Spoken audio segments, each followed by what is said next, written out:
La participation sera-t-elle au rendez-vous? C'est l'une des grandes questions. Les Irakiens sont appelés aux urnes. Aujourd'hui, ils doivent élire leur prochain parlement. Scrutin, on le sait, surveillé de près par Téhéran, mais également Washington. Bonjour Amar. Bonjour. Vous êtes grand reporter ici à France 24. Ce qui interpelle, c'est qu'à la mi-journée, les sunnites et les Kurdes semblent beaucoup plus mobilisés que les électeurs chiites, c'est cela?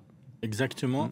Est-ce que c'est suite à l'appel de Moqtada Sadr de boycotter ces élections, parce qu'il a quand même une grosse majorité dans le bloc chiite, ou est-ce que parce que les chiites, ils ont plus foi dans leur gouvernement? Depuis 2003, 20 ans passés, toujours les mêmes problèmes. La corruption a augmenté, mais les services de la vie de tous les jours est toujours absent. Pas d'électricité, beaucoup de pannes électriques. Dans certaines villes chiites riches de pétrole, ils n'ont même pas de l'eau potable.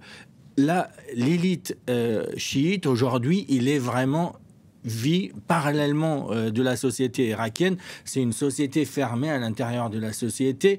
Et je pense que, selon les déclarations qu'on a vues de certains organismes aujourd'hui non officiels, et aussi, j'ai remarqué les interviewés parmi les Irakiens de la rue qui disaient qu'on en a marre de cette classe politique. Il y a une lassitude. Il y a une lassitude. Ils ont perdu foi. C'est-à-dire, je vote pour quoi? Je vote pour qu'ils continuent à voler? Non. Alors, je vote pas.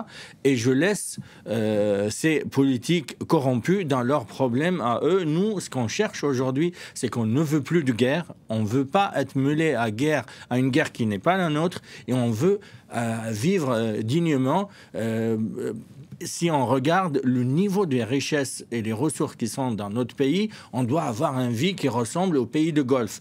Le cas aujourd'hui, c'est loin de pays de Golfe et les Irakiens, ils veulent plus jouer le jeu. Et Moqtada Sadr, il a bien senti cette fibre un peu contestataire dans la rue chiite contre les dignitaires chiites, surtout après ce qui s'est passé dans la région depuis le 7 octobre. La région a changé, l'influence iranienne dans la région s'est affaiblie. Ce qui énerve encore les Irakiens, que cette influence affaiblie au Liban, au Yémen, en Syrie a disparu, mais les Iraniens ont toujours un pouvoir en Iran. En Irak, pardon. En Irak, il faut toujours voir, bien sûr, l'ombre de Téhéran derrière ces élections, derrière chaque scrutin en Irak. Alors, oui, et c'est pas un fantasme, c'est une réalité. Il faut savoir que, par exemple, quelques mois avant cette date, qui est aujourd'hui, il y a eu beaucoup de visites de responsables sécuritaires iraniens proches de Khamenei, et aussi des responsables sécuritaires irakiens qui échappent au contrôle de Premier ministre irakien. Là, on voit Qais al-Khazali, on voit Nour el-Maliki. Aujourd'hui, eux, ils sont accusés d'avoir l'État profond. C'est eux qui gèrent ce gouvernement, sauf que Soudani a essayé de sortir de cela, donc ils l'ont écarté. Il y a une guerre entre le bloc chiite, mais aujourd'hui, les chiites, aujourd'hui, ils ont vu que ces Iraniens ne lâchent rien. C'est pour ça qu'ils sont venus, ils ont trouvé un système pour contourner cette lassitude. C'est que les partis religieux chiites qui ont des branches armées, ils se sont présentés dans ces élections séparément.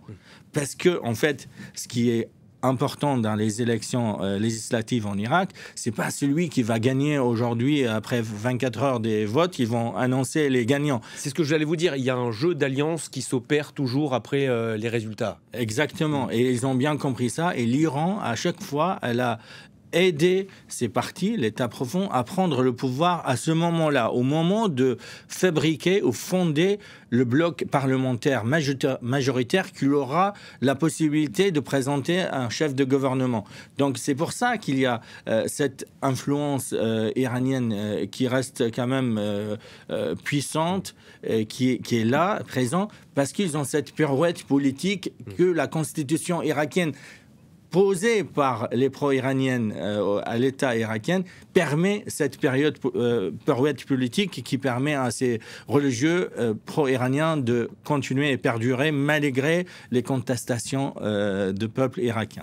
Et a priori, donc, vous ne nous lisiez pas d'annonce ce soir des résultats qu'on va suivre bien sûr avec intérêt sur France 24. Merci beaucoup Amar pour vos lumières.